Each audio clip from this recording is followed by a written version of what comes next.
actually just the older cousin of Apollo po. So please help me welcome our other umbrella president, Dr. Nasi Jumbo.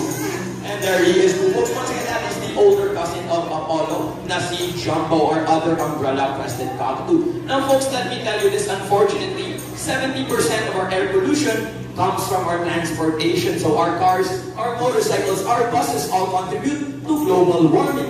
Pero, as we've shown you an alternate way to commute to work or to commute to school to lessen our carbon footprints, Jumbo has there by the table A, bicycle. And let's see how Jumbo uses this. Okay?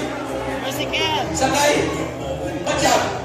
And there are the most Jumbo with his bicycle. And those are these psychodactyl feet as for no. So watch out and then, para lang good boy, Jumbo.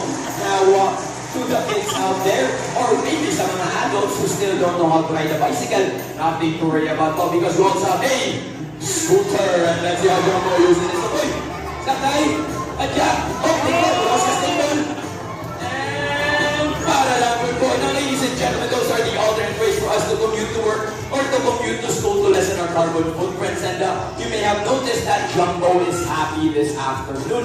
You can tell by checking out the crown or crest on his head, which will raise or lower depende sa kanyang mood. Now folks, let's give Jumbo and Kuya Gucci a round of applause that they deserve.